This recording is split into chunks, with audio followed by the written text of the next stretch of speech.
at the risk of sounding like a boomer again, if I didn't already in that last bit. I was trying to... Oh, did it? Yeah. Back in my day, and Surfing USA days, the fanciest equipment... in black and white.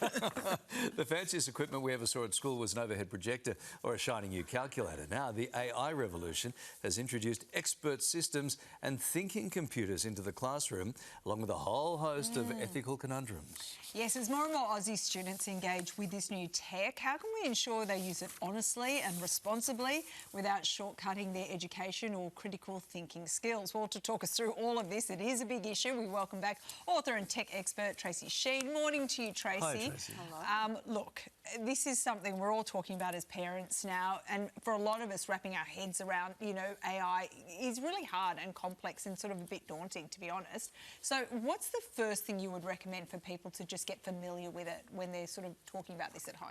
Yeah, well, I mean, they could start by asking it about the history of the Beach Boys. It's a great place to start talking about Brian Wilson today. But whenever it comes to, you know, educating ourselves, it's really starting with a conversation, because you don't want to get to a point where the kids are sitting down at the dinner table and telling you that they're asking dating advice off ChatGPT and you feeling like a real boomer of kind of going, oh, I've been sitting back waiting to hear about this thing.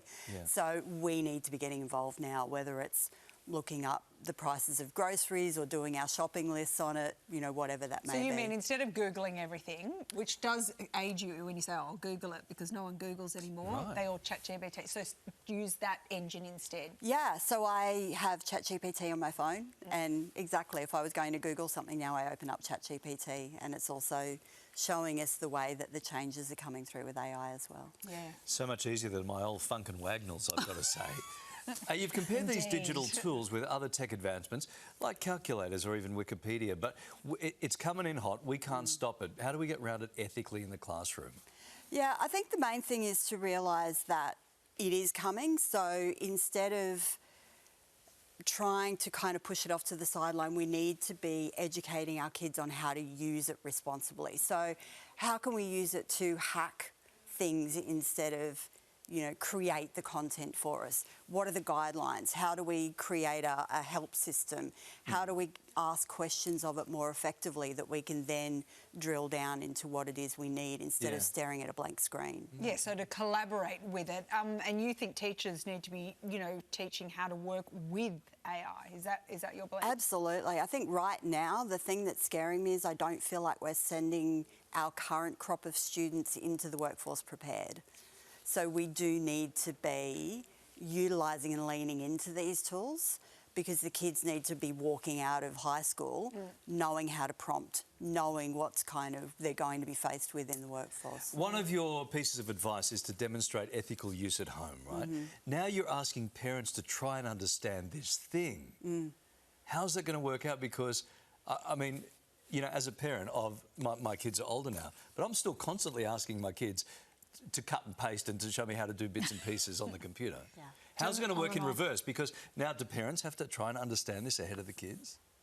Not necessarily ahead of the kids, but I think with the kids. So one of the things for me is children mimic, right? We just know they do. They parrot. If they find something that you laugh at once, they are going to milk that until, you know... So if we can do something with them, they will see how we are reacting and responding with these tools. And that, I think, educates more around an ethics than anything. Do you think it could have a negative impact, though, because we're not really developing our own skill sets, we're just letting the computer do the thinking for us?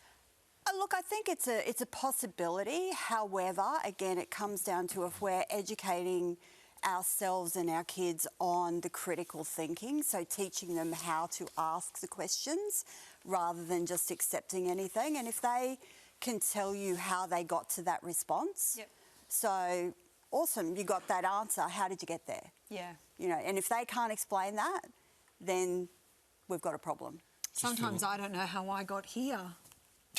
In life. Thank you, Tracy. Lovely to see you. Tracy Sheen's book, AI and You. Would you like to buy a vowel? Reimagining Business is out now. Thanks, Tracy. Good stuff.